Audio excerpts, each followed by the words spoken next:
The story begins with a black-haired young man who was badly injured, his hands tied, and he had no idea how he ended up in that situation. In front of him stood a massive orc declaring that the next to receive divine punishment would be the human who had invaded their sacred land. That place was holy to the beast folk and had been completely isolated from the outside world for thousands of years. For the first time, a human had appeared there. The orcs considered this an act of war. The young man couldn't understand what was happening. Just a few hours earlier, he had been in a cave and had no idea how he had ended up in this strange world. 5 hours earlier, he was eating while doing cleaning work inside caves. A coworker was chatting with him until another one called them both to get ready. The heroes were arriving, which meant that in that world, there were not only heroes but also cleaners. They entered the cave and soon saw a huge glowing portal ahead. From inside the portal, several people wearing armor emerged. They were the heroes, confident that it would be easy to handle everything since that cave was classified only as rank C. The young man who had been calm just hours before was named Tsuyoshi Tsukishiro. After the heroes defeated the monsters known as Darklings inside the cave, the cleaners, also called trash collectors, entered to gather the remains. These cleaners had no connection to the heroes. They came from completely different worlds. Tsuyoshi had failed the awakening test because of his physical condition, but he still dreamed of becoming a hero. Because they had limited time inside the cave, they needed to work quickly. While searching the area, Tsuyoshi found a fragment of a shield. One of his co-workers commented that it was worth some money, and he got excited by the find. He decided to explore a bit deeper into the cave. There were still 3.5 hours left to finish the job. After all that time searching, he found it strange that he hadn't discovered anything else. If all he had was a fragment of a shield, it wouldn't even be enough to cover one day of Karina's medical expenses. As he thought about that, a co-worker showed up to tell him it was almost time to regroup. Tsuyoshi was still worried. Then he found a pit and felt the scent of treasure coming from it. Without missing the chance, he decided to investigate. Looking inside, he was surprised. There was a ring clutched in the hand of a skeleton. He went down, believing the heroes hadn't noticed it, and decided to take the ring. He examined its details and got excited. He thought it might be a rare item with some special effect that could help cover Karina's expenses. He planned to wear the ring for a bit, and later asked Mr. Nakazato to check its level. As soon as he put the ring on his finger, a light began to shine. He felt something strange, as if an energy were seeping into his skin. A system panel appeared, and a voice informed him that he had obtained the Ring of No Limits. The system said the ring had recognized him as its owner, and that from that moment on, it could neither be removed nor have its ownership changed. The limitless passage would open soon. Tsuyoshi didn't understand what that meant and tried to figure out whose voice it was. Suddenly, the ring opened what looked like a black hole, a portal to another dimension. He screamed for help as he was pulled in. The other cleaners were alarmed by the screams and began searching for him. But Tsuyoshi was no longer inside the rank C cave. When he regained consciousness, he realized he had been captured by beastmen. Now, he was before an altar, about to receive divine punishment. That punishment seemed to be a terrifying lightning bolt that struck the altar. From Tsuyoshi's perspective, it was clear that place was considered sacred by them. The Beast King was present and wanted to begin quickly, as there were 3 criminals to be executed. The first was forced to kneel, an ogre who had sold confidential territorial information to elves and humans, branded a traitor to the nation. The Divine King's hammer, surrounded by punishing lightning, came down on him with crushing force. The orcs cheered at the execution. The next to receive punishment was the human who had entered their sacred land, the first human ever to be punished there. Tsuyoshi was desperate, trying to understand how things had escalated to that point. He had only gotten lost and arrived there by accident. He still thought of his sister Karina. He needed to return to her, and he still dreamed of becoming a hero, so he didn't want to die there. At the moment the lightning of divine punishment fell upon him, he managed to dodge it. Everyone was in shock. The orcs couldn't believe what they saw. Nothing like that had ever happened before. Tsuyoshi quickly stood up but was struck again right after. At that instant, the ring on his finger began to glow and activated the divine selection system. Even after being hit, the system began constructing his supreme physique. He also received a skill called Divine Eye, and he felt as though something was calling to him. As the process continued, the creatures around him began to tremble. The fact that he had resisted the divine hammer amazed them. Once the supreme physique was completed, his status now showed that he was the chosen one. He then picked up the hammer,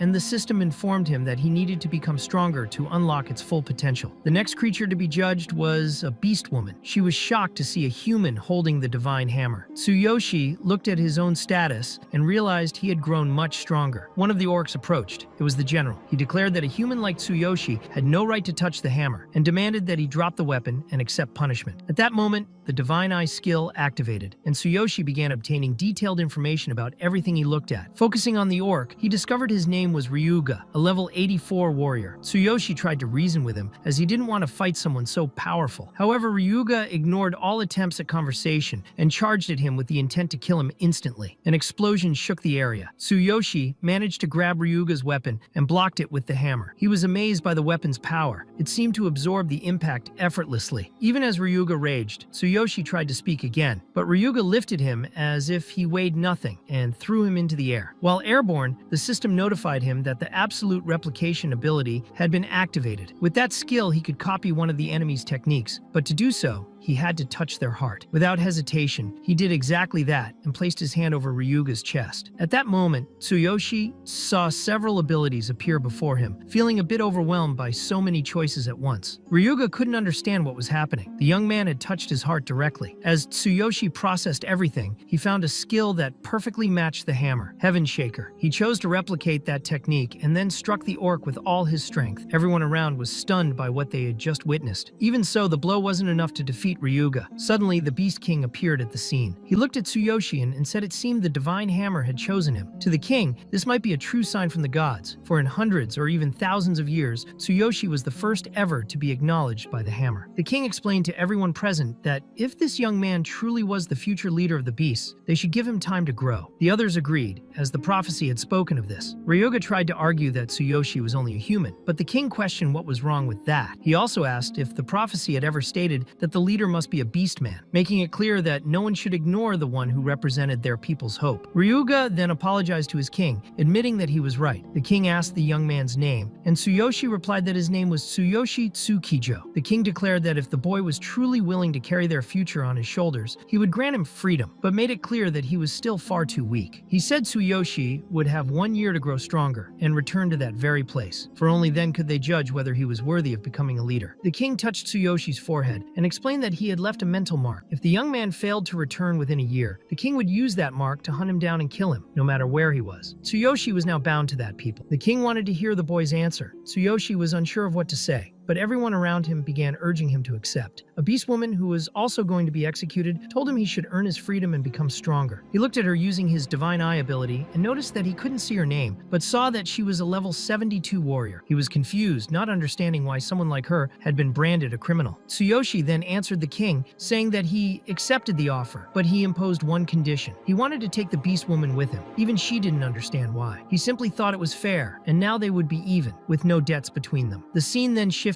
to nighttime. The protagonist was reflecting on everything that had happened. It had all begun with that limitless ring. The ring was still on his finger, and thanks to it, he had gained strange abilities. Now he wanted to understand how he could return to his world. The beast woman appeared and said that the preparations were ready. She called him master, which confused him. She explained that she had decided to serve him because he was her savior. Then she mentioned that it was getting late and started walking away. Tsuyoshi sighed, thinking that this other world was truly amazing. But then he remembered that Karina was still waiting for him. Thinking of that, he asked the ring to open the limitless passage. A portal appeared before him, and he believed he could finally return home. Without hesitation, he stepped through and vanished. While floating, Tsuyoshi felt that the sensation of space-time distortion was one of the worst he had ever experienced. When it finally ended, he found himself back inside that cave, and grew excited upon realizing that the abilities he had gained in the other world were still with him. His level remained the same, but the hammer had been left behind. He then understood that personal attributes were shared between both worlds, but items could not be carried over. Suddenly, one of the cleaners appeared, asking what all the commotion was about and telling them to get out before the cave closed. Tsuyoshi asked why they were still there, believing he had been gone for hours. That's when he realized something strange. He had spent at least 5 hours in the other world. One of the cleaners explained that everyone had been in the same place the entire time and told him to hurry out before getting trapped. Upon emerging, Tsuyoshi realized that time in the other world was completely still compared to this one. Now he wondered if time there was frozen at that very moment. Thinking about it, he asked one of the cleaners whether the next awakening test would take place the following day. Memories from the past began to flood his mind. Before any of this, before even finding the ring, his life had already been difficult. There was a day when he had to run while carrying his sister as a massive monster destroyed the entire city. She said she couldn't feel her legs, and both were injured. During their escape, the monster captured their parents. Tsuyoshi's father shouted for him to keep running, warning that if he stopped, he would die. He begged him not to look back for any reason and to save his sister before the darkness caught them. That's how Tsuyoshi managed to bring her to the hospital. Karina survived, but was left confined to a wheelchair. Later, when he visited her, she asked if he was okay. He said yes and asked if her legs still hurt. The nurse explained that the pain was caused by nerve damage and that she was receiving an injection because she could no longer stand. Using his system panel and the divine eye ability, Tsuyoshi discovered that both of her legs had been crushed by debris from a collapsing building. 98% of her nerve cells were necrotized, leaving no possibility of natural recovery. The condition caused intermittent pain, and movement was impossible without support. He thought that even a 1% chance of walking again made things unbearably difficult. Karina deserved a normal life. She should be able to go to school, take trips, meet friends, travel, and smile like any other girl. Now, she was all he had left. Tsuyoshi couldn't bear to see her suffer, and even with the smallest chance, he wanted to ensure she could walk again. As long as there was even 1% of hope, he wouldn't give up. If he could become a hero, perhaps he could gain the knowledge needed to find a way to help her. With that in mind, he went to the place where the bravery test, known as the awakening test, would take place. Finally, the moment came for the protagonist to be tested again. The examiner remembered that Tsuyoshi had already failed once and assumed the result would be the same, since the device measured everything scientifically from all angles. Even so, Tsuyoshi entered the machine's structure and touched it, determined to take it seriously. He activated his supreme physique, and his strength was so immense that it caused an earthquake. The reading showed a value of 5,400, far surpassing the previous combat power record for a level 3 hero, which had been only 930. The result was completely off the charts. The protagonist was astonished to discover how resilient his body had become. He also thought he should better understand the Divine Hammer's powers. When he picked it up, the system indicated that, due to his current limitations, he could only hold it for 1 second. Even so, he believed that would be enough time for the machine to calculate his combat power. As soon as he touched the machine with the hammer, it activated again. He unleashed everything he had, and an earthquake struck the city. The machine overloaded, and a blackout spread through the facility. The examiner announced that the test was suspended and ordered everyone to evacuate. The protagonist, now unrecognizable, frightened the evaluator. Leaving the area, Tsuyoshi realized he had underestimated his strength, and that all his energy had been drained in just 1 second. So he decided not to use the divine hammer again until his body became strong enough. Even so, he was happy. He was now officially a hero. Afterward, he went to the training fields, where a man named Gaia introduced himself as the one responsible for training the heroes. Checking through the system, Tsuyoshi noticed Gaia was weaker than him. Gaia informed the rookies that the next day they would enter a rank D dungeon. With some real experience, they would discover which profession best suited each of them. Many were surprised, as they expected basic training, but Gaia made it clear there was no time for that. They needed to sharpen their skills through real combat. Later, Tsuyoshi returned home, and since the cooldown period had ended, he decided to go back to the other world. It was nighttime, and the scenery looked just as it had before. His clothes also reverted to how they were the first time, and everything he had left there had returned to its original state. The beast woman appeared and asked if everything was all right. He said it was nothing serious and seemed eager to level up. He mentioned that there were level 3 goblins nearby and asked for her opinion. The woman warned him to be careful because there were many enemies. They went together and she decided to strike first. Tsuyoshi got excited and clapped as he admired the movements of the level 72 warrior. He asked to learn the technique she had used. The cat-eared girl explained that the instant strike was a skill reserved for advanced warriors and that he wasn't ready for it yet. The boy replied that, in that case, he would become a warrior too, since she was by his side. When he changed his class, she blushed. More goblins appeared, and Tsuyoshi decided to face them alone. Borrowing the beast woman's daggers, he defeated several enemies at once. She was impressed, since it would have been difficult for someone of his level to defeat a group of 6 goblins. Tsuyoshi found it surprisingly easy and went after the remaining ones. Among the items left by a goblin, he found a wooden staff. Though simple, he thought it could be useful. The woman warned him that they needed to find better equipment because what he had offered almost no defense. The protagonist agreed with the beast woman, and the two continued advancing together. Along the way, he decided to open his system panel. He noticed that there were 2 available slots, one of which was occupied by the divine hammer. He also realized that as he trained and leveled up, the storage spaces within the divine consciousness inventory increased. He began to wonder how he could expand those spaces even further. Suddenly, the beast woman shouted for him to be careful. Several level 4 goblins appeared all at once. The warrior charged into battle without hesitation, but Tsuyoshi asked her not to interfere. He wanted to earn more experience points on his own. During the fight, his wooden staff broke, and he grew frustrated with the weapon's fragility. Even so, he kept fighting every goblin that appeared. When he defeated the last enemy, he realized he was becoming stronger than he had imagined. He remembered when he was just a janitor, overhearing heroes complain that level 3 and level 4 kobolds barely gave 10 experience points. Back then, the guild took almost everything, and the heroes hated it. But now, in this new world, he could keep all the experience for himself. Moreover, the monsters seemed to give far more points. He thought that was incredible. Afterward, they went to the dungeon boss. The beast woman warned that the goblin there was possessed by darkness. Tsuyoshi was shocked. He remembered that his own world also had darkness hidden deep in its caves. He wondered if it could be the same entity. The dark goblin looked strikingly similar to the one that had killed his parents. The warrior explained that enemies consumed by darkness were extremely dangerous. Even though the boss was only level 6, its power was multiplied by the darkness. This force was shrouded in mystery, and that's why she didn't want the protagonist to face it alone. Even so, Tsuyoshi insisted. He wanted revenge at any cost, even if he didn't know whether the two worlds were connected. He charged at the boss but was struck hard. The blow was so strong that his clothes tore and his body trembled. He felt weak but refused to lose to those who had destroyed his family. Then he activated his supreme physical condition. Even without a weapon, he believed his own body was enough. He struck the boss with a powerful punch. The impact was so intense that the enemy was obliterated. With that, the protagonist reached level 4. He told the warrior that he intended to eliminate all beings of darkness. However, his arm had been severely injured during the attack. If it wasn't treated quickly, he might lose it. Suddenly, he collapsed. The beast woman laid his head on her lap and applied a special medicine, telling him not to worry. An hour later, the protagonist woke up feeling much better. Some small creatures were nearby while he rested. The girl was relieved that the medicine had worked. Tsuyoshi felt energized and stronger than before. Soon after, they received their dungeon rewards. Among the prizes was a dark treasure chest. The protagonist was surprised to find it. When he opened it, he obtained a set of equipment belonging to the dark goblin. However, he realized he only had one free slot left in his inventory. Even so, he decided to store the armor. They exited the dungeon, and outside, the warrior crafted a black shirt for him. He put it on and thought it looked great. Then he figured that now, with his level up and decent equipment, it was time to return. Tsuyoshi went back to his apartment and collapsed onto his bed. He thought that switching worlds wasn't as simple as it seemed. To return, he had to wait for the beast woman to fall asleep, and only then was he transported back. But this time, he had gained many good things. The next day, he decided to test the Dark Goblin set and noticed that the outfit even had special abilities. After putting the set back into his inventory, his phone rang. When he answered, he heard the head nurse's voice saying that some scary people were at the hospital trying to take Karina, claiming she owed them money. That caught Tsuyoshi off guard. Furious, he rushed straight to the hospital. When he arrived, he found a few men harassing Karina. One of them explained that her brother had borrowed money and failed to pay it back on time, so they were enforcing the contract. Their plan was to sell the girl on the black market.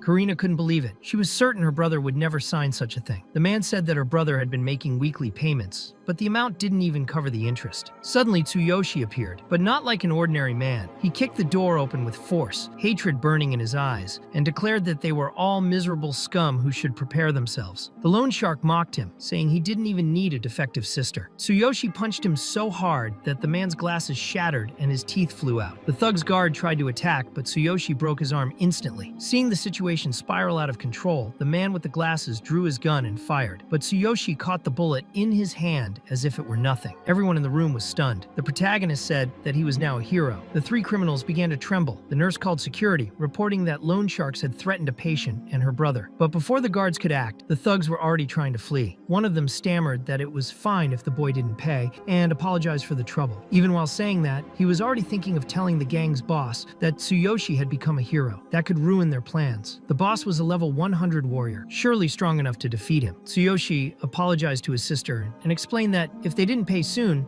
the blue snakes would come back. He spent several days trying to figure out how to settle the debt. But now that he was a hero, she didn't need to worry. Karina was shocked to learn that her brother had become a hero. He showed her his badge, but explained that he was still an apprentice and would be officially recognized once he entered the cave that same day. He had borrowed $60,000 from the Blue Snake Gang to pay for Karina's treatment. Even as an official hero, the salary he would earn wasn't enough, so his only option was to sell all his hero equipment. Later, he went to the cave as scheduled with instructor Gaia. The test to become a hero required following several rules, the main one being that all equipment found inside the cave had to be surrendered afterward. Gaia told the recruits not to worry about the exam. He was a level 9 warrior, and as long as they followed his instructions, they'd pass without issue, maybe even become heroes thanks to his help. But each participant had to pay 20,000 yen. That discouraged everyone. Tsuyoshi found it strange that they had to pay an extra fee even though they were required to hand over everything they found during the test. The others taking the exam told Tsuyoshi Tsuyoshi to stay quiet, since Gaia had backing from the guild. Gaia made it clear that those were his rules, and anyone without the money could attempt the test solo. The protagonist decided to challenge that, thinking that registering for the solo test might actually be a good idea. He signed up, and the official in charge asked if he was crazy, explaining that no one had ever even come close to passing that trial. It was a Class C cave used in the Hero Union exam, impossible for a rookie, he said. The protagonist simply told him to start the test. Upon entering the cave's portal, Tsuyoshi was surprised by the scenery. A monster tried to attack him, but his weapon broke upon impact with its head. He wasn't worried. He knew that kind of power couldn't hurt him. He destroyed the goblin effortlessly. The problem was that the enemy's experience in the real world wasn't even half of what he gained in the other world. When several goblins came at once, he equipped his special set and defeated them all at once. Outside, the examiner began to worry. Almost an hour had passed, and Tsuyoshi was still inside. He thought he'd soon have to declare the boy dead. Suddenly, the system updated. The results showed he had passed. Tsuyoshi emerged from the portal covered in injuries and simply asked if there was a place he could take a shower. Meanwhile, Gaia was with the other candidates when a message came through his earpiece. He was shocked to learn that the protagonist had passed the solo test. He refused to accept the result and stormed off to confront him, asking if Tsuyoshi had used high-level items or something, since no rookie had ever managed such a feat. The protagonist said that just because no one had passed before didn't mean it was impossible. Maybe it was the pressure of almost having to pay 20,000 after the test. Gaia became furious. He asked if it was some kind of joke and raised his fist to punch the young man, but Tsuyoshi caught his fist as if it were nothing. That shocked Gaia, since that power and speed didn't seem like those of someone at level 4. He drew a dagger and asked what Tsuyoshi was hiding, but before he could attack, the dagger broke against Tsuyoshi's arm. Gaia was even more surprised and asked if he was using some kind of special equipment. At that moment, Tsuyoshi began to worry. He realized he had shown too much and thought it would be a problem if they discovered his secret. He tried to pretend that the dagger had already been damaged and said it could have been dangerous. Soon after, the person in charge of the results arrived and apologized. He said Tsuyoshi was now officially a hero and handed him his identification. After that, Tsuyoshi returned to his apartment, thinking he had shaken Gaia off. But he was wrong. Gaia was standing at the door with henchmen from the Crazy Wolf gang. They broke in and ordered everyone inside to be restrained, planning to split the treasures afterward. However, Tsuyoshi was already prepared and burst through the door. Even facing level 10 mages with a combat power of 3,500, he believed he could win. The bald mage cast a flame spell. Tsuyoshi noticed that the shirt made by the girl resisted physical attacks, but couldn't withstand magic. It was very different from fighting goblins. He started to run when he realized he'd lose against magical attacks. He jumped out the window, activating leg reinforcement, but a level 12 gang member was already waiting outside and attacked him with full force. It was an ambush. He took a direct hit that knocked him to the ground, but thanks to the defense of the Black Goblin set, he managed to reduce the damage. He got up using the set's support and prepared to counterattack. Before he could move, one of the mages activated an ability that froze his movements for 1.5 seconds. When the enemies prepared to attack again, the cooldown of the Ring of the Unlimited had just finished. He managed to use it in time and barely escaped, being transported to another world. After that, he realized he needed to level up and learn new skills. He had gotten too excited about his good equipment, but understood that without real ability, he'd eventually lose everything. In the other world, it was already night, and the cat-eared girl was asleep. He waited until dawn. When she woke up, he asked if she could sew another piece of clothing for him. They went together to a small combat academy belonging to the Beastman tribe. An orc said that although the Beast King had shown interest in the protagonist, there were conditions for enrollment. First, he needed to reach level 6 and then pass the exam. It was too soon since he was still level 4. The cat-eared girl didn't know that because she had spent a long time training in a cave. She apologized and suggested he level up in a lower-level cave nearby. The orc thought Tsuyoshi was nothing but filth and would never be acknowledged. If it weren't for the king, he'd already be in pieces. He began saying bad things about the girl. That angered the protagonist, who went up to the orc and demanded that he apologize. The orc explained that the girl was a hybrid between human and beast. Tsuyoshi was surprised. He discovered that hybrids didn't have names. That's why his divine eye skill hadn't shown anything. He also learned that hybrids were despised everywhere, seen as lowly, without status or the right to resist, which was why they had no names. Suddenly, several goblins with bows appeared. The orc told him not to be deceived just because the Beast King had taken interest in him. He said that if Tsuyoshi resorted to violence, he'd respond in kind, and that he would only apologize to the girl if Tsuyoshi passed the exam. Tsuyoshi then decided to give her a name. He told the orc her name was Sakura, and that he should remember it. She was very surprised by that name. After that, they set off together for another cave in search of leveling up. She had bought daggers for him, and he was pleased with that. The cave was full of level 5 fox beastmen. They moved quickly and were smarter than common beastmen. The protagonist took the opportunity to test his daggers. The enemy's weapons broke easily upon hitting his body. He defeated them all effortlessly, but still felt uneasy. He was outnumbered, and the bald mage was level 12. He told Sakura they would reach level 6 in one go. He was determined to make those beastmen bow before him. Soon he reached the fox beastman's leader, who was level 7. The protagonist liked the sword he was using, and thought it would be perfect for his arsenal. Noticing his interest, Sakura explained that bosses could drop items, but the chance depended on rarity. She said the best thing to do was to keep fighting until he got it, like grinding in a game. With that explanation, everything became clearer to him. He saw the name of the sword, Cold Blacklight Sword. The drop rate was 6%, which he thought was very low. He discovered there was an exchange system and realized the only thing he currently had was a high probability roll. Seeing an advantage, he decided to make the trade. He told Sakura he would get that sword because it would make him stronger, even if it only suited his current level. The boss sensed his presence, and Sakura explained that if he set the sword on fire, his attacks would be more effective since the boss feared fire. So he approached the enemy, who wielded a sword with 4 ice attributes, turning the fight into a direct clash between fire and ice. He managed to strike the boss's arm and, by chance, hit the enemy's weak spot, changing its status to cowardice and doubling the damage of his attacks. The protagonist found that information interesting and decided to exploit the opening. Sakura then suggested he aim for the boss's neck. With that, he used his skill called Heaven Shaker and defeated the enemy, gaining a large amount of experience and acquiring the sword he had wanted so badly. Even with his exceptional physique, he knew he could still get hurt if he was careless. With the new sword in hand, he felt capable of delivering much stronger attacks. He had never held such a powerful weapon before. He thought that challenging the 3 members of the Crazy Wolf Gang with that sword would make for an interesting fight. So, he wanted to find a place where he could level up quickly. He was eager to reach level 6 as soon as possible. Sakura explained that he could use a reset scroll, which reduced monster respawn time in caves or dungeons.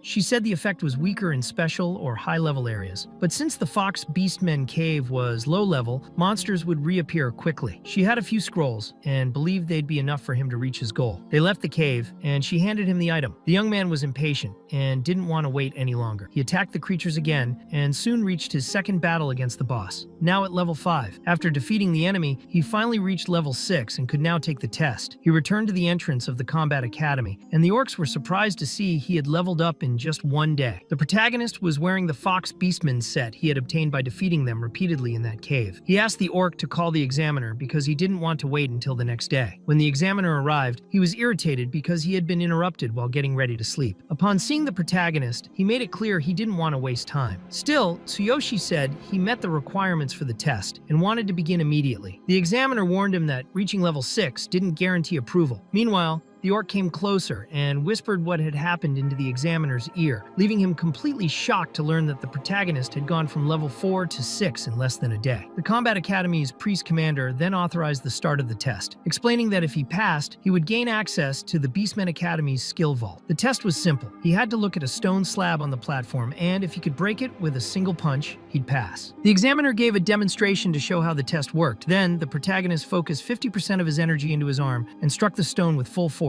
The rock was completely shattered, leaving the 2 observers unable to believe what they had just witnessed. The instructor stated that the protagonist hadn't passed the previous test because, at the moment he destroyed the stone, he had been facing away and didn't see the impact. He believed the crack might have been caused by his own earlier demonstration, so he decided to record it as a failure, even claiming that the protagonist had borrowed his power. Tsuyoshi didn't understand and asked what the next test would be. The examiner explained that the second test would be iron bar bending, one of the trials meant to measure raw strength, where the participant had to bend an extremely tough bar using only physical power. The protagonist completed the task with ease, but was once again failed, under the excuse that the bar used wasn't the proper one for testing. Because of that, they decided to use the most primitive method possible, arm wrestling. If he could resist for 10 seconds against their strongest warrior, he would pass. However, not only did he endure the full 10 seconds, but he also easily defeated their strongest fighter. After completing the 3 tests, he thought he had finally passed. The goblins hated the outcome, but accepted their defeat. As promised, the orc bowed and apologized to Sakura, who felt embarrassed and told them not to worry about it. The protagonist then tried to correct her attitude, saying she didn't need to be so modest. The apology was fair and she should accept it. After that, they went together to the entrance of the skill vault. There, the rules allowed taking only 1 skill at a time, which he thought was absurd. The place was strictly regulated. Once inside, the user had only 3 minutes to choose a skill. If that time was exceeded, they would be automatically expelled. The vault was guarded by high-level mages and sorcerers, protected by seals and barriers everywhere. As soon as he entered, the 3-minute countdown began. Before him stood a vast shelf filled with scrolls and skills. It was the first time the hybrid girl had ever entered such a place. The protagonist thought about using absolute duplication, but had trouble finding anything truly worthwhile. Then he found a shield impact skill, but the name sounded too generic, and it discouraged him. He didn't use shields in battle anyway. Sakura was also looking and showed her master a skill called Wind Step, designed for archers. It didn't suit him, so he continued searching and came across a counterattack skill that seemed useful and compatible with his style. Even so, he wanted to keep looking, but soon realized only 1 minute remained.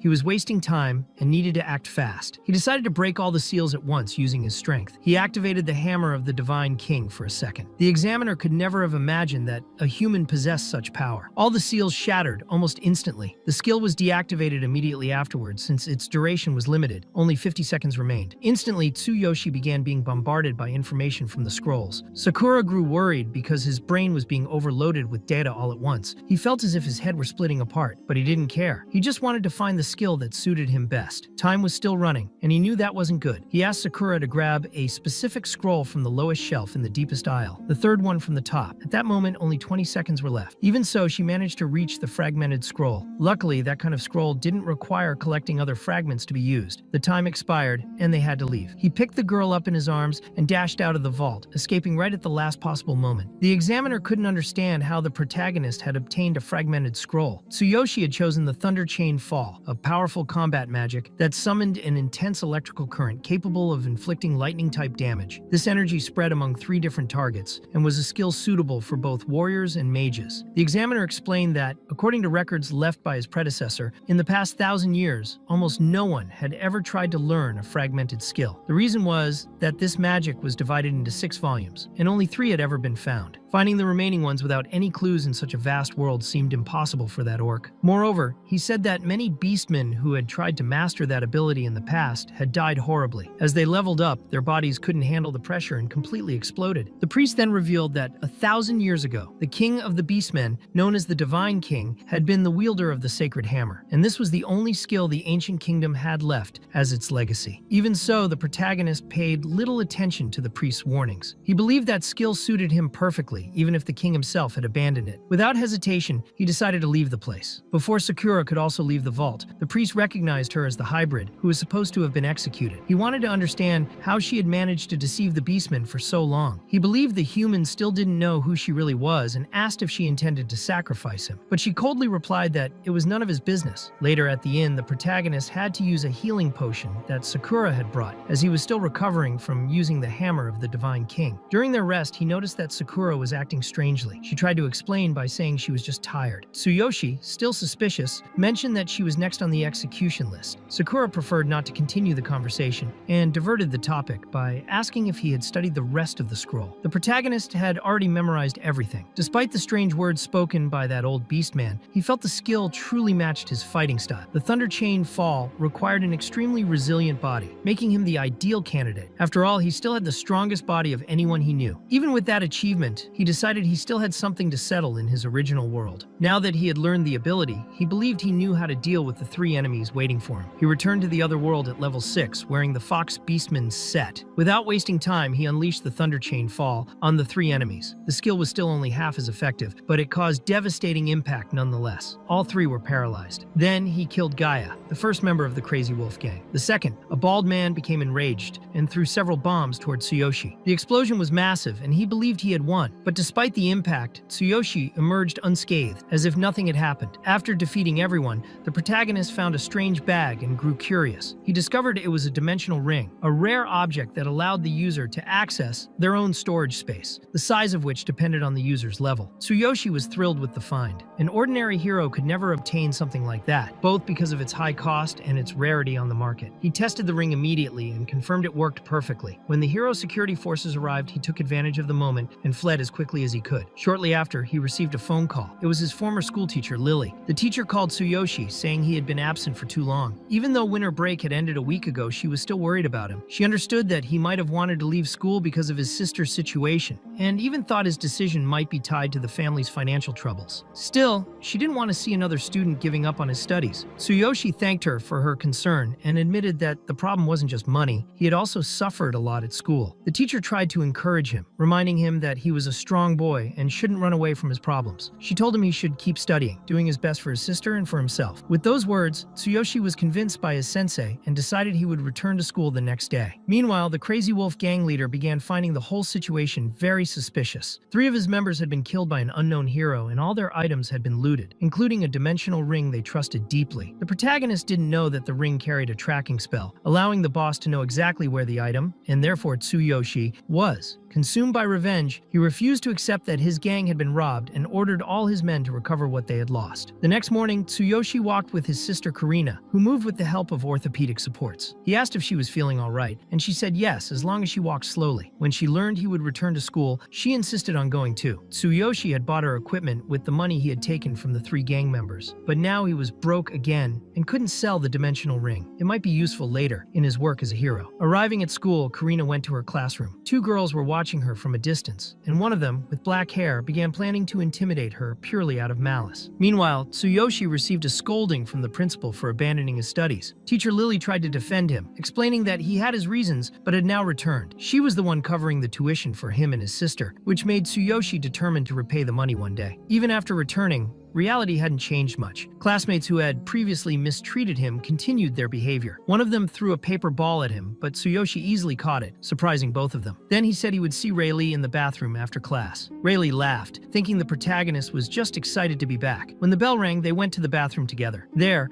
Rayleigh demanded his usual protection fee, trying to extort Tsuyoshi. Tsuyoshi made it clear he wouldn't give him a single coin. Rayleigh's henchmen got angry and tried to attack him, but unlike before, he was now different. The old Tsuyoshi would never have had the courage to defend himself, but this time he beat the 2 attackers. Rayleigh was shocked, remembering how weak the protagonist had been in the past. Now he seemed like a completely different person. Suddenly, another student entered the bathroom, warning that the gang leader was nearby and that they should flee immediately. Tsuyoshi realized that if he hadn't controlled his power, he could have killed everyone easily. Meanwhile, elsewhere in the school, a girl named Haru was being kind to Karina and had just given her phone number. However, the black-haired girl suddenly appeared and slapped Haru on the head. Haru tried to explain to the black-haired girl, Mina, that Karina's body was no longer the same and wanted to avoid any trouble with Tsuyoshi's sister, but Mina didn't care what she had heard. She found it strange that Karina had been absent from school for so long and hadn't had any slaves around during that time, which irritated her. She wanted to know how Karina would make it up to her. Karina trembled, unsure of what to do, but Mina made it clear that she should pay money and asked if her orthopedic devices could be sold. Karina replied no, explaining that her brother had gone to great lengths to buy them, so they were very important. Suddenly, Mina slapped Karina's face, but the teacher arrived shortly after, causing Mina to stop harming the girl while making it clear that the conversation was not over. Karina was in shock, thinking she needed her brother but also wanting to ensure he wouldn't encounter Mina and the others. She decided to take a detour through the back gate. After class, teacher Lily went to talk to Tsuyoshi, asking if she could help him with anything from the lesson. For him, everything was fine and he thanked her. Shortly after the teacher turned her back, one of Rayleigh's henchmen approached, apologized, and asked if they could talk elsewhere. Tsuyoshi followed him, but it was an ambush. They wanted to hurt him anyway. Tsuyoshi's supreme physical form was already activated at 30% and concentrated in his arms. He suspected something was being planned, but didn't imagine they would stoop so low. He then beat all of them, thinking they needed to learn their lesson, since they were nothing more than human failures. Finally, he slapped Rayleigh across the face,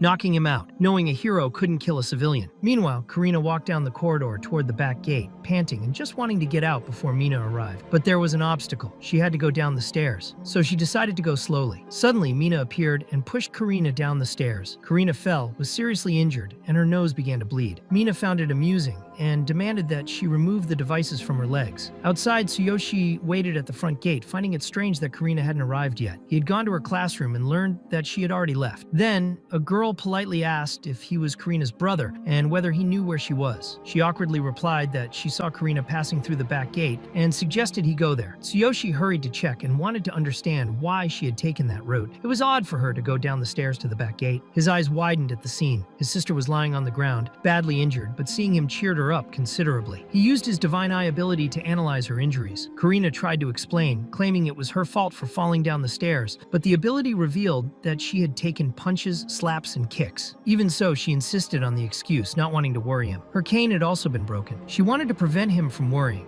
but he picked her up and they began walking together. After some time talking, he asked her to wait because he had forgotten something at the school. Meanwhile, Mina was talking to a blonde boy named Billy, her boyfriend, saying she was angry that she hadn't managed to remove Karina's leg devices. Billy responded that he would do it himself the next day. Tsuyoshi overheard the entire conversation between the three and heard them saying horrible things about him and his sister. Without hesitation, he decided to enter the room, surprising everyone. Billy asked who he thought he was to barge in like that. Tsuyoshi declared that he now knew exactly how his sister had been hurt in that way. Mina thought he was there to take revenge for his sister, but Billy made it clear it wouldn't be so easy, saying Mina was only teasing Karina. The protagonist said he couldn't forgive anyone who had simply pushed a disabled girl down the stairs. Billy tried to punch him, but Tsuyoshi easily grabbed his finger and hurt him. Billy began screaming, calling the protagonist cursed. Enraged, Tsuyoshi said he wouldn't let any of the three escape and closed the classroom door. Mina didn't quite understand his intentions. Her friend Vivian spoke threateningly, telling him to stay quiet because they weren't people he'd want to anger. He didn't care that she was a girl and slapped her hard across the face. Mina was surprised to see Vivian hit like that. Billy asked if he really had the courage to do that to a woman, but the protagonist said he didn't see any of them as women, only as demons. When Billy tried to continue intimidating him and began talking about his father, Tsuyoshi punched him so hard he lost teeth, saying he would deal with him later and that for now he should shut up. Then he grabbed Mina by the neck and told her to listen carefully. As Karina's brother, he said he would never forgive her for what she had done to his sister and ordered her to stay away, warning that next time he would end her life. Then he released her neck, leaving her panting on the floor. Immediately afterward, he grabbed a ruler and struck Billy in the face with it. Billy, angry, said Tsuyoshi would regret it, claiming he was the son of the Blue Cobra gang leader and that his father was a level 10 hero. At that moment, the protagonist remembered that he owed money to Billy's father's gang. He found it amusing, thinking the world was too small and fate had placed people he hated right in front of him. He then used his ability to electrocute Billy, who still crawled to his girlfriend, saying he would tell everything to his father. Meanwhile, Karina waited outside, worried about her brother's delay. Suddenly, he returned and apologized for making her wait. He said they could go home now. After taking his sister home, Tsuyoshi returned to the other world, now flying on the back of a dragon. They had arrived in the north. Sakura explained that upon reaching the city, they could participate in an official mission and that he should register with the Adventurers Guild. There, he could also find a blacksmith and a tool shop. They had arrived in the city called the Northern Beastmen City. Tsuyoshi discovered that there were many different beastmen tribes there. Amid the bustling activity, he encountered humans. Sakura wanted to know if these humans were like those from his world, because in a large city like this, with many tribes and an active adventurers guild, there was a rule requiring adventurers to avoid life-threatening fights outside the arena. Curious, Tsuyoshi wanted to talk to the humans and tried to approach them, but the humans in that place were different and didn't want him to get too close. A hybrid girl appeared and approached Tsuyoshi, saying there had been a misunderstanding, but the humans backed away when they saw her. She explained that things worked differently there and that it was better to act cautiously. Tsuyoshi began to understand the situation. In the end, he realized that no one liked hybrids, which explained the hostile looks around him. Afterward, Tsuyoshi and Sakura went to the guild to register. There, a woman with dog-like features noticed that he was a human,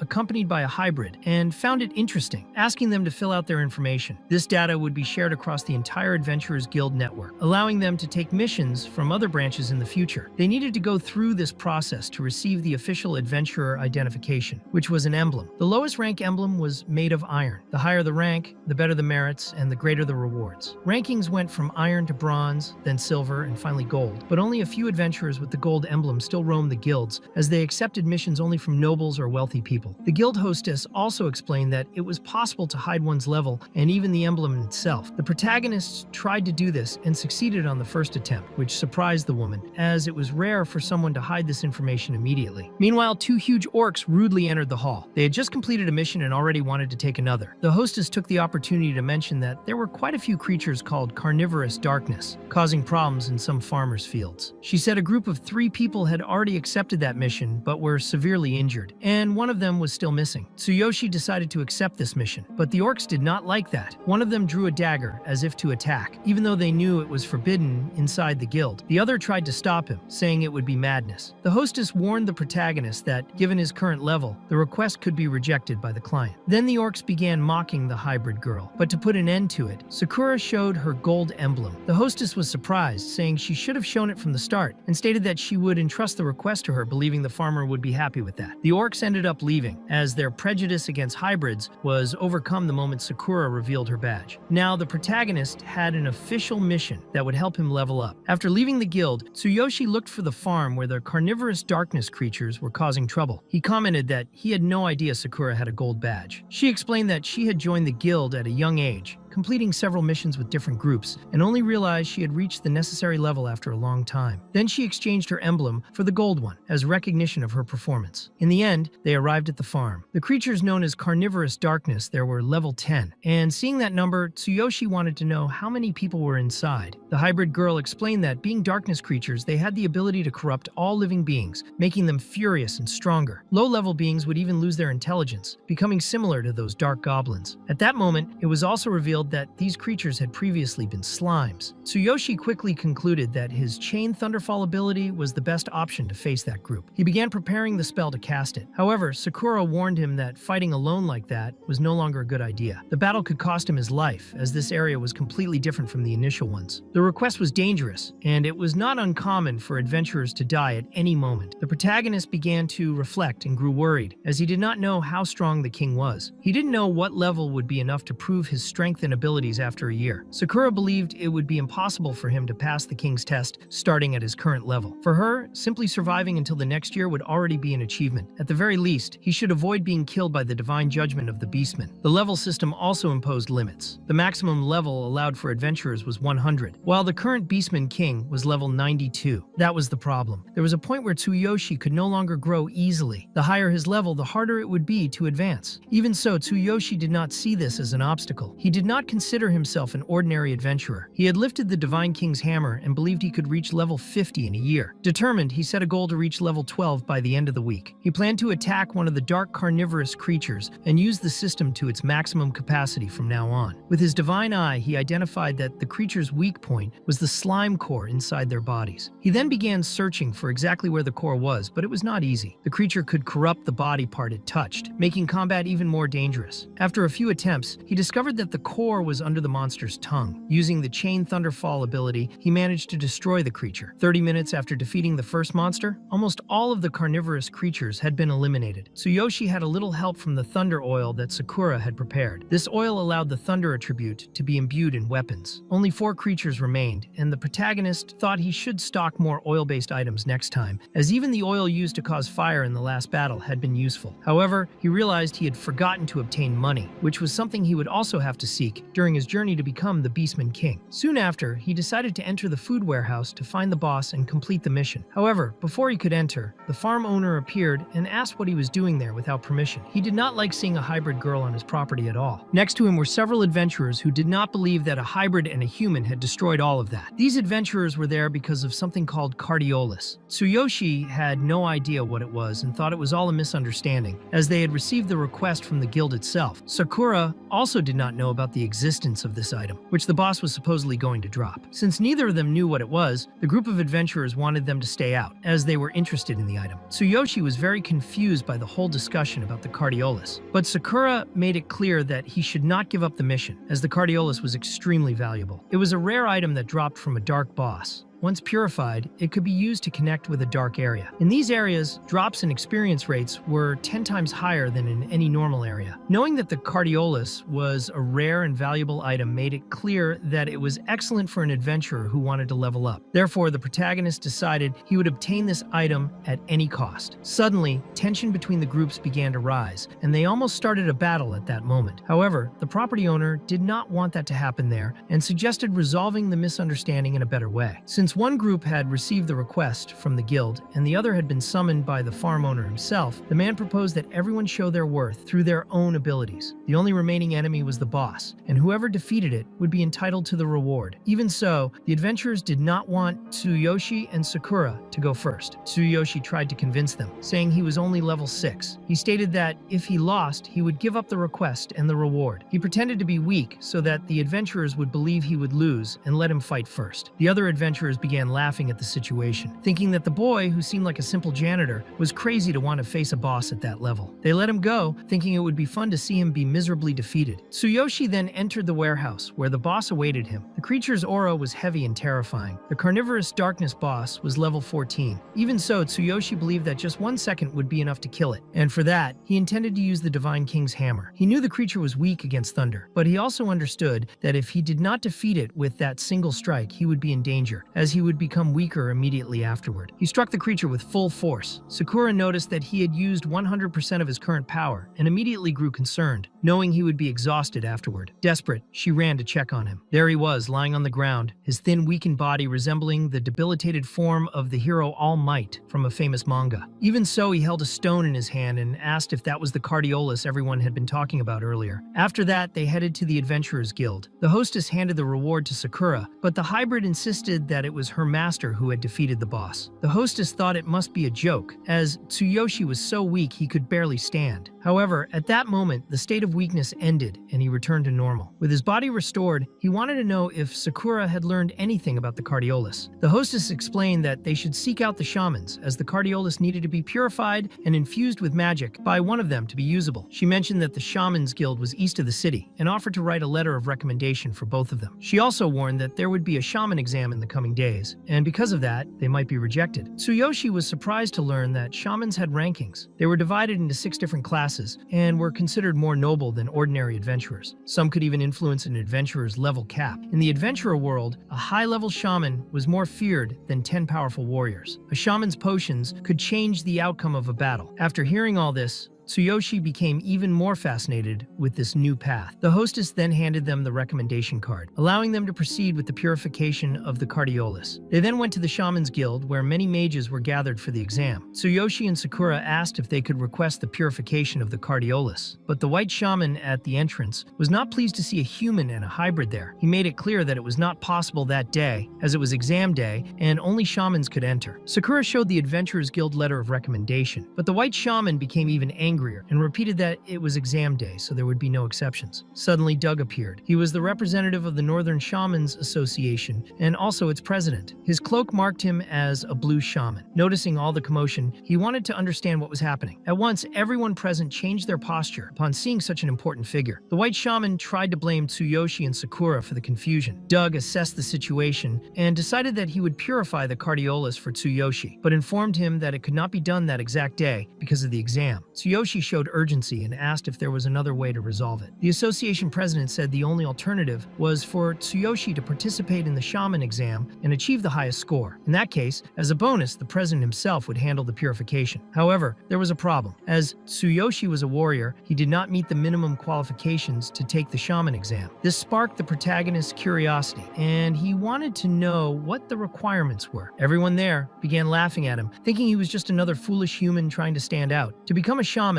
one needed at least the aptitude of a mage. A shaman's essence was magical. Additionally, the candidate had to pass basic tests in potion making and item crafting. Tsuyoshi then asked the president if he could borrow his staff. This surprised Doug, but he soon understood that the request was to prove that the boy met the requirements. For some reason, Doug decided to trust him and handed over the staff. Tsuyoshi did not waste time. He touched the staff to the white shaman's heart, making everyone uncomfortable. But he had a hunch. If he was right, he could duplicate a mage's abilities and use the staff as a conduit. By analyzing all the white shaman's skills, he realized that his class was not limited. He chose a skill called Radiance, which created a strong light capable of blinding enemies for 3 seconds. He began emitting magical waves and asked Sakura to close her eyes. A bright light spread throughout the area. Doug had to use a shield spell to try to protect himself. The panel indicated that Tsuyoshi could increase his magical energy using supreme physical power. He decided to do this to test his capacity. The intensity of the light grew exponentially, surprising even the president. Doug's shield could not withstand the force of the attack. Afterwards, Tsuyoshi asked if he had passed the qualification exam to become a shaman. Everyone was confused. No one expected a human to have such power. The atmosphere was tense. Everyone looked at him as if he were an enemy. This happened because he was the first human to pass the shaman exam. Sakura then explained that the Romans had a class called pharmacist, similar to shamans and elves. Even with this explanation, a new opposition arose. Eel's pig appeared. He was also a blue shaman and disagreed with Doug's decision, believing it would endanger the honor of the the Beastman faction. Still, Doug remained curious about Tsuyoshi's potential. The only person he had seen with similar power was the genius shaman Kevin. Eels, however, did not accept this. He said Tsuyoshi could not even be compared to Kevin's apprentice, a girl named Fulin. The exam proceeded. That first demonstration had been only the beginning. All candidates had to position themselves according to their drawn numbers. Tsuyoshi's number was 15. He went to the marked location and realized that Fulin herself was next to him. She was surprised to see he was human. The next test involved creating a potion. Suddenly, a workstation appeared before them. Seeing that Tsuyoshi seemed lost, Fulin began to provoke him. Her goal was to make him give up and leave. Eels then struck his staff on the ground, starting the official test. On the paper given to Tsuyoshi, the instructions stated that he had to produce 3 basic skill potions. He would have 1 hour to complete the task. However, seeing the materials before him, he was completely lost, not knowing where to start. But he soon realized he was not the only one in that situation. Some candidates were just as confused as he was. On the other side, Fulin demonstrated her preparedness and began working immediately. Tsuyoshi remained still, observing carefully while using his divine eye. When she finished the 3 potions, she noticed that he had been watching her the entire time. She was confused, not understanding why he had not started. In fact, Tsuyoshi had been analyzing the entire process. Thanks to his observation, he had understood the refinement method and the correct potion-making process. Without wasting more time, he began working, and to everyone's surprise, completed the steps faster than Fulin. Still, some mistakes occurred during the process. Other candidates tried to provoke him to destabilize him. However, Fulin intervened, saying they should not disturb him. She explained that a true shaman's common sense was to respect others' efforts. Given the situation,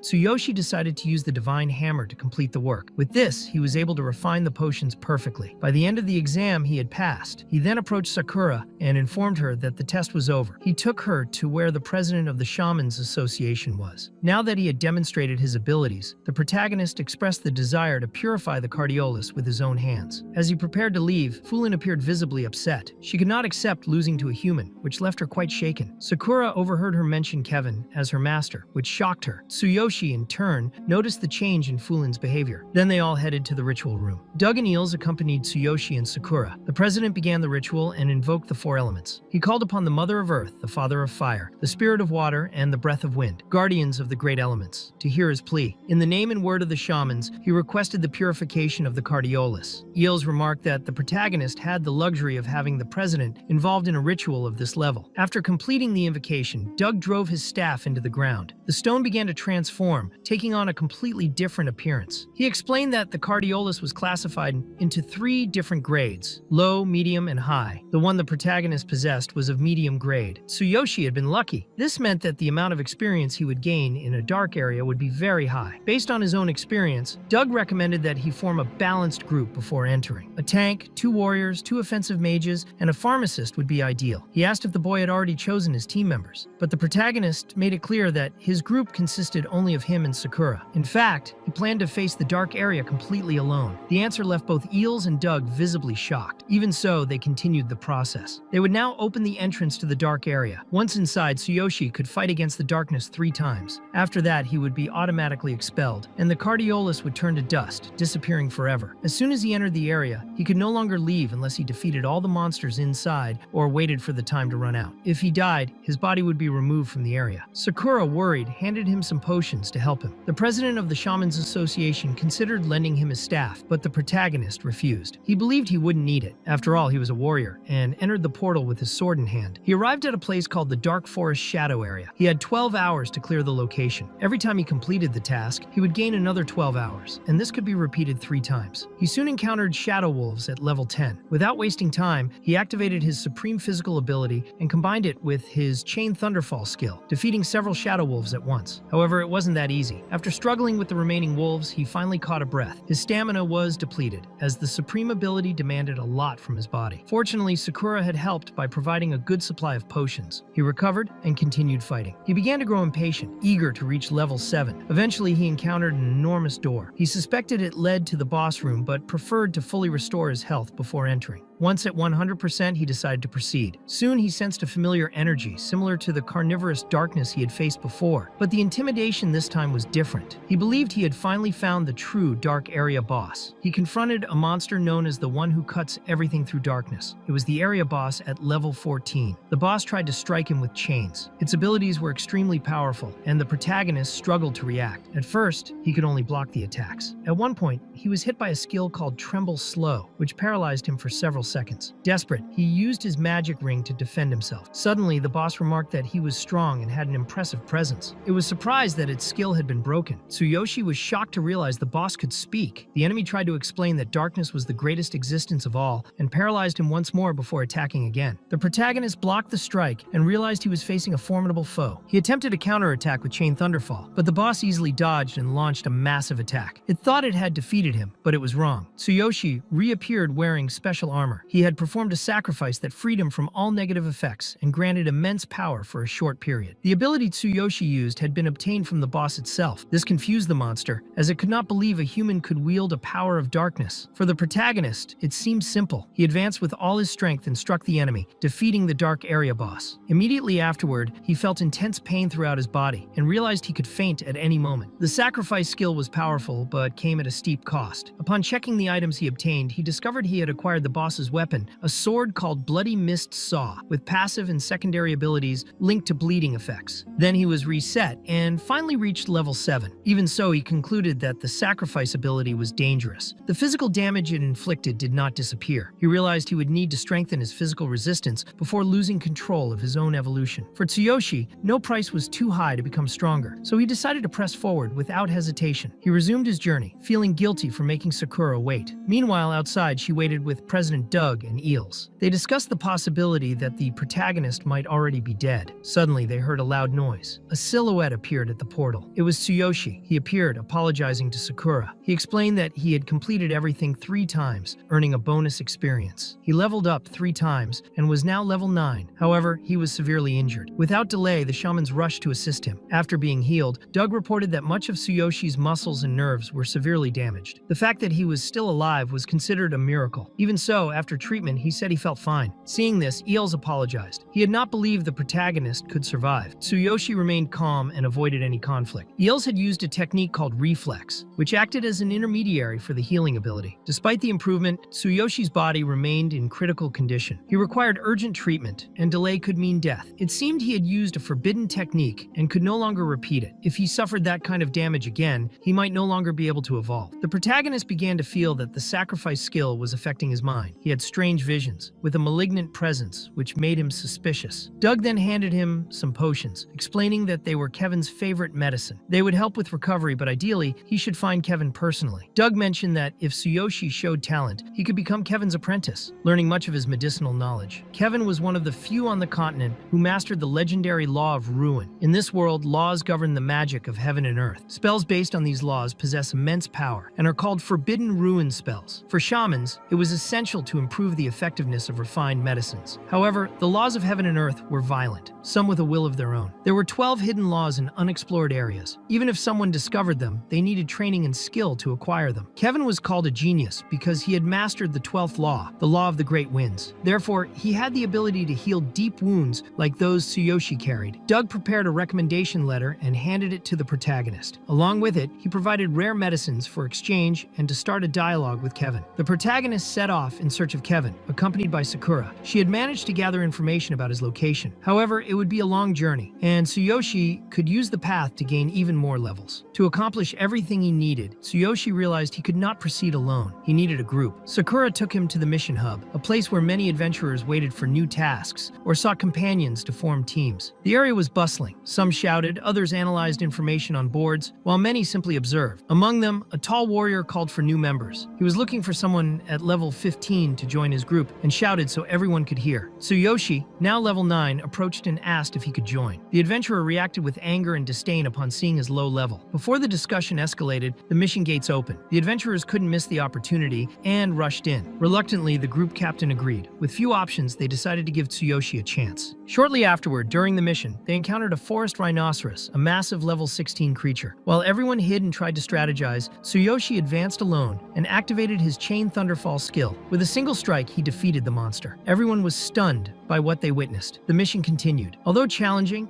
these ordinary tasks were nothing compared to the difficulty of the dark area. Still, they provided good experience. Further ahead, they encountered a giant tree, also level 16. Using his divine eye, Tsuyoshi noticed that it could drop a rare item called Blood Rose, a valuable medicinal resource, perfect as a gift for Kevin. Before facing the monster, the group decided to rest around a campfire. The team leader, Victor, took the opportunity to talk to Tsuyoshi. He explained that each region had specific rankings for its missions. These mission points were different from those that disappeared over time. Some were fixed and recorded important data, such as first completions and best performances. This could generate extra bonuses and even increase adventurers' fame. Victor also revealed that, although it seemed like a random group, he was part of Guild Q. His squad consisted of 15 pioneers and was known as the Great Goat Group. The guild founder was named Harvey. Victor believed Tsuyoshi should meet the captain, given his demonstrated potential. To join the group, Tsuyoshi set 2 conditions. The first was to receive all initial mission experience. The second was to choose first among reward bonuses. Victor agreed. Later, they encountered another monster that used vines. They used fire and defeated it. Tsuyoshi obtained the Blood Rose exactly as he had planned. Sakura supported her friend. She thought it was incredible that he was already being invited to groups, even though he was only level 9. She mentioned that she had only achieved that when she was already level 30. She wouldn't accompany him this time. If they didn't meet afterwards, she agreed to wait for him at the Adventurers Guild. Tsuyoshi then went to meet the leader of Guild Q. Sakura thought this would be ideal, since she needed to investigate more about Kevin, the genius who piqued her interest so much. Deep down, she knew that if he had already mastered the fusion law of earth and wind, her plan to kill him might need adjustments. Meanwhile, the scene shifts to Harvey, the captain of Guild Q. He thought Victor was joking when he said there was a level 9 rookie with 2 extra demands. Victor explained that the boy had easily obtained a blood rose and had already brought it there. Tsuyoshi tries to speak with the captain, but is met with disdain from the other members. Many began mocking his appearance and level, unaware of who he really was. Victor starts supporting him and shows that he shouldn't care about their mockery. The protagonist then asserts himself in front of the captain. He confidently says he is prepared and that Harvey should let him take responsibility. Everyone thinks he's losing his mind, but in reality, Tsuyoshi only wanted to be the mission captain because he believed that in this way they could complete it. Captain Harvey accepts the condition because he wanted to see how far the protagonist could go. However, he made it clear that if Tsuyoshi failed, there would be no mercy. When the group arrives at the mission point, some members dislike the leadership change. Despite the pressure, the protagonist remains unfazed. They enter the portal and are transported to a place called the Swamp of Darkness. Tsuyoshi already has a plan and asks the captain if he will receive all the experience from the monsters. For the group, honor is more important, and if he clears the first wave of enemies, they won't mind. The protagonist selects hard mode on the panel. This increases the mission's difficulty, but also gives more experience points. Everyone is shocked by the choice, but Tsuyoshi tries to calm the group and activates his divine eye. Soon he encounters creatures called swamp crocodiles. They are level 18, well above what he has faced before. The group members prepare their defenses. The protagonist draws his sword and orders the mages to use fire magic. The mages launch a coordinated attack and destroy several enemies simultaneously. The protagonist uses his thunder skill amidst the flames. Captain Harvey is surprised. Even at level 9, Tsuyoshi easily defeats 6 enemies. Tsuyoshi wants to continue the expedition and urges everyone to follow him. 30 minutes later, still in the Swamp of Darkness, he uses the Divine Eye to find an optimized route. This route would lead to the destination more quickly. However, he decides to go through an area with stronger enemies to gain more experience. He informs the group of his decision. Everyone is shocked. Now they respect him, but think he's going too far. Tsuyoshi doesn't want to waste time. He turns his back on the group and tells them to position themselves and wait for his signal. He enters the water and encounters a monster called the Soul Devourer. The Divine Eye shows that its weakness is fire. The protagonist's attack is so powerful that it destroys the monster and spreads its remains across the ground. Upon noticing other monsters in the water, he uses the Chain Thunderfall skill. All enemies in the water are electrocuted. When the monsters begin to chase him, he signals the group to engage in combat. The group attacks the enemies with full force. The protagonist's performance is so impressive that everyone forgets he is just a level 9 human warrior. Captain Harvey thinks that, when the mission ends, he will recommend the protagonist to the Master's Guild. They reach the Swamp Observer, the boss of that area. It is level 18. Magic attacks and flames are highly effective against it. The protagonist has already earned everyone's respect. When he says he has a plan, everyone is eager to hear what he intends to do. The mages are supposed to pair up and prepare the best high-impact magic they can. They will cast it as soon as they receive Tsuyoshi's signal. Another part of the group will use debuff items, such as poisons or tools that cause bleeding. The boss has very high HP, and in hard mode, everything becomes even more intense. They enter the red portal. When the mission is in hard mode, the portal changes color. Instead of normal, it glows red. As soon as they pass through, they fall straight into the mission. The Swamp Observer is not an easy enemy. The group struggles from the very beginning of the fight. After 15 minutes of intense battle, they finally defeat the boss. Everyone cheers at the victory,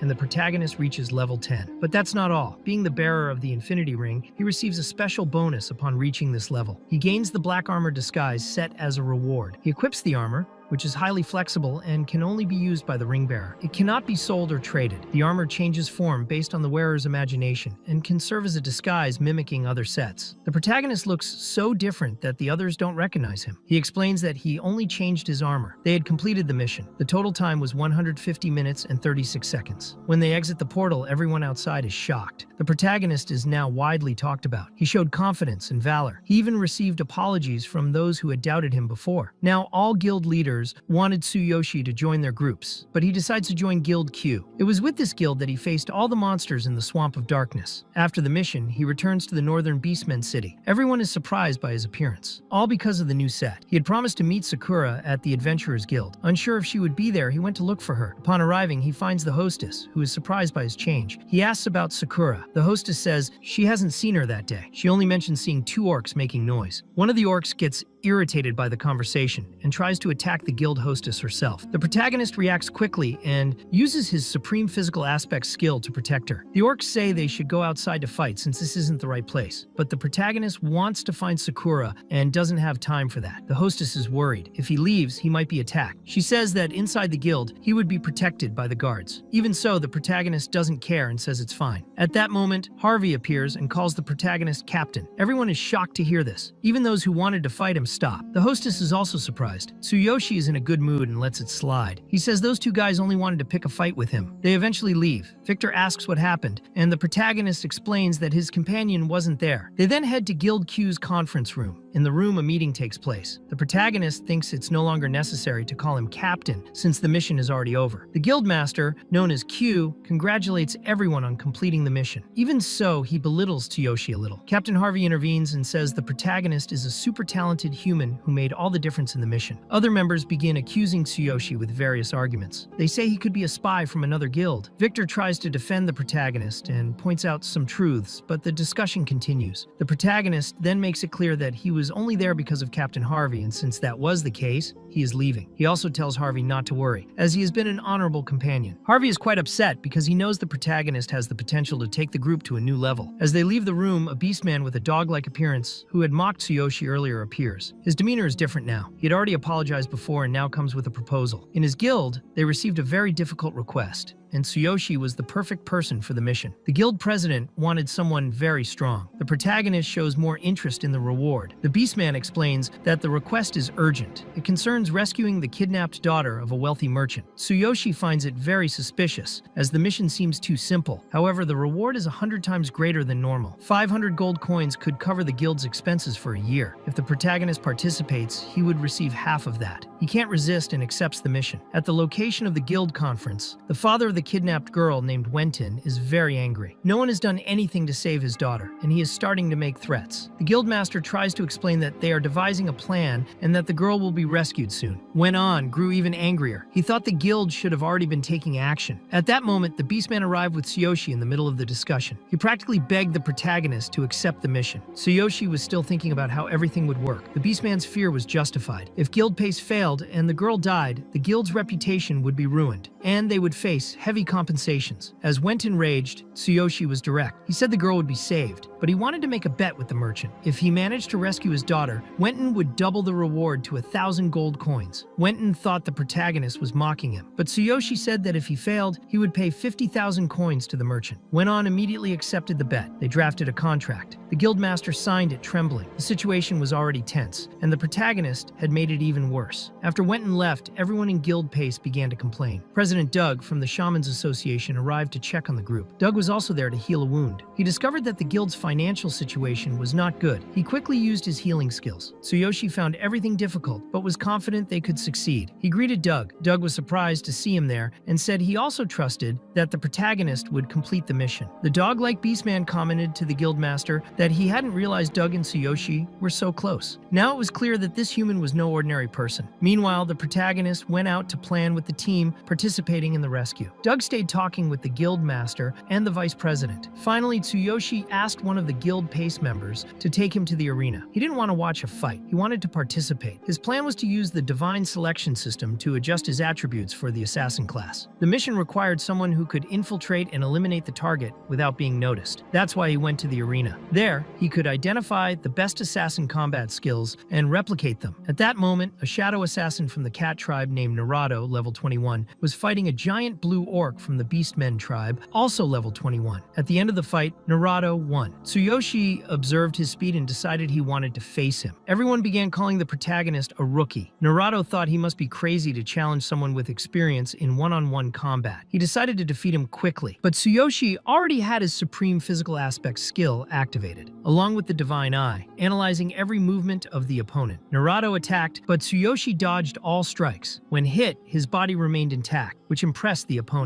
The protagonist began identifying the desired skills and counterattack. He struck with his sword and quickly defeated Naruto. The system panel confirmed that he now had assassin attributes. Even after the fight, the protagonist decided to carry out the rescue at night. They went to the place where Wenton's daughter was held. It was a fortified location. One of the beastmen from Guild Pace stayed by the protagonist's side, talking with him, until he realized Tsuyoshi was no longer there. The protagonist had moved alone and used the divine eye to scan the area. He activated the black armor disguise and headed toward the fortress. The guards heard a noise and began patrolling. When one of them faltered, Tsuyoshi eliminated him with a kunai to the chest. He advanced with ease and started searching for the next enemies. While taking down the henchmen, the guild-paced beastman caught up with him. Ahead, they encountered traps. Spinning iron balls tried to knock them down. They managed to get through the trap. Shortly after, they reached an area filled with henchmen. The guild-paced member decided to attract their attention with his arrows, successfully making them chase him. The protagonist seized the opportunity and found the tent where the girl was. Inside, she was with the enemy leader, a wild leopard. The leopard noticed Tsuyoshi's presence and attacked him fiercely. During the confrontation, the leopard found the protagonist's presence strange, believing he wasn't part of Guild Pace. Tsuyoshi also found the kidnapper's behavior odd, as he acted unusually gentle with the girl. Tsuyoshi informed the wild leopard that he was there to rescue the merchant's daughter and represented Guild Pace. The leopard refused to give up the girl and struck the protagonist with a powerful kick. Tsuyoshi decided to analyze the enemy's abilities using his divine eye. With the speed he had gained after defeating an assassin in the arena, he attacked the leopard with a thunder attribute strike. Still, the attack was not enough to defeat it. While the two fought, the girl appeared and saw the scene. She called the leopard uncle and wanted to understand what he was doing. The leopard explained that he had already told her to stay quiet while he left, as his behavior completely changed around her. The girl began scolding Tsuyoshi because she believed the leopard wasn't a bad person. Tsuyoshi tried to explain that he was only there to rescue her and had no ill intentions. He saw his own sister in the girl, as she had the same look Karina showed when angry. Even so, the girl didn't want to be rescued, as she liked that place and said her uncle was kind. This confused Tsuyoshi, and he wanted to understand if they would still fight or not. The leopard said he would take the girl to sleep before continuing the discussion. After she fell asleep, Tsuyoshi wanted to understand better what was really happening and whether the girl truly liked him. The leopard explained that he worked for Wenton and was part of a sort of secret gang. This surprised Tsuyoshi, who asked why he had kidnapped the girl. The leopard made it clear that it was all for money. Wen demanded high compensations from other guilds. It was all a trap,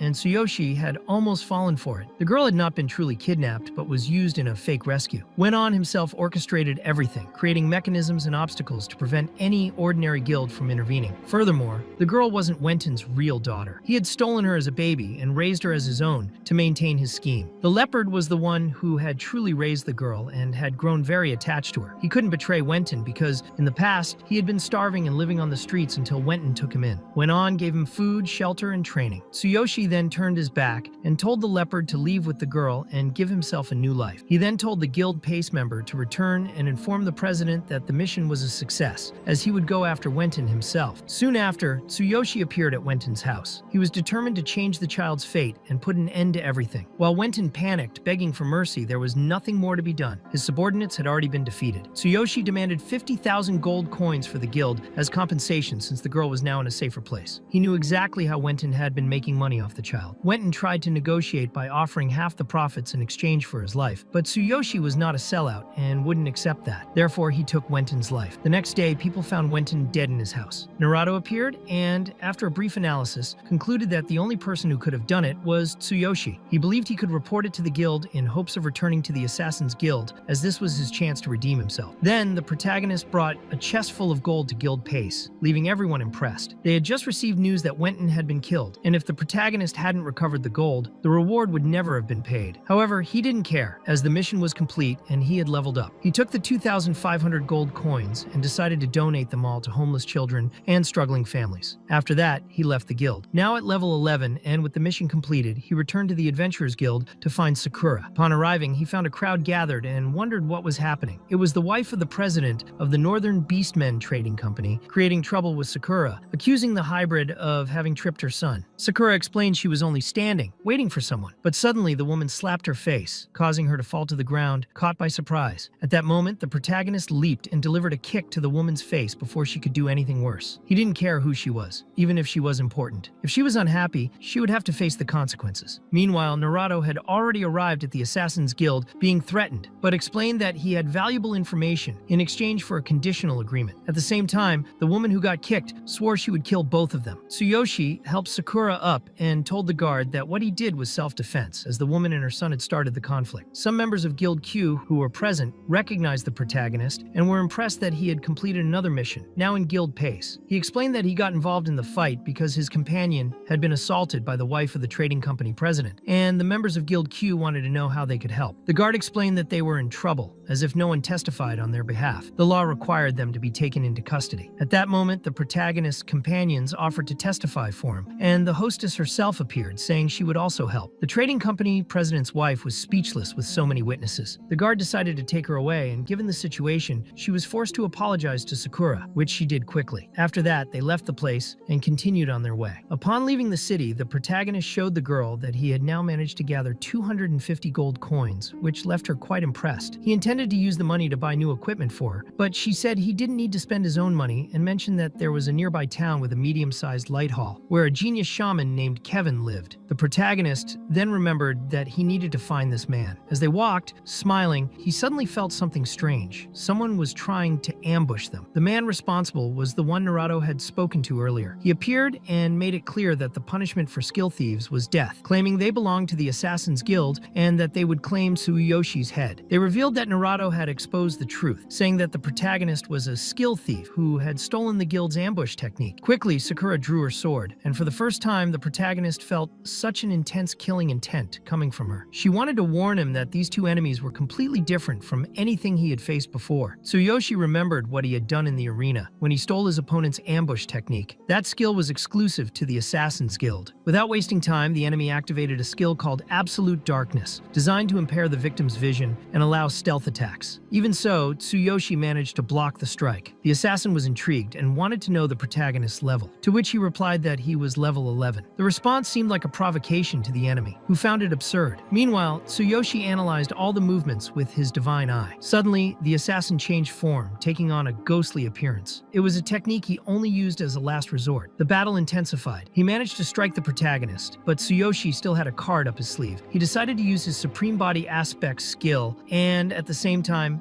activate the Divine Hammer, which could only be used for a second. With this, he managed to hit the assassin forcefully. Even severely injured, the enemy was still alive. He recognized Tsuyoshi's power and said it was impossible for someone of that level to possess such strength. He began to lament and then activated a death summoning technique, warning that if he were killed, the protagonist would become a target of the Assassin's Guild. The Divine King's hammer shattered, and Tsuyoshi collapsed from extreme exhaustion, unable to continue. He needed to recover quickly, so he drank a potion that Sakura offered him. She believed that the enemy was a high-ranking member of the Assassin's Guild and thought finishing the fight quickly was a wise decision. The protagonist realized he was already close to level 12 in that world and decided that he would soon need to return to his own. There, he would still have to deal with Mina's group and the problems involving Karina. Mina's boyfriend's father was the deputy leader of the Blue Snake Gang, which would bring even more conflicts. During the search of the assassins' bodies, Sakura found rare potions that increased experience gain by 45%. Tsuyoshi was excited, as this meant he could reach level 12 even before arriving in Kevin's town. Fully recovered thanks to the potions, they continued their journey. Along the way, they faced a horde of smaller monsters, defeated a field boss, and found a group that had failed a mission. Tsuyoshi decided to help them and completed the objective almost alone. Finally, he reached level 12, and they were already near Kevin's town. They decided to rest at an inn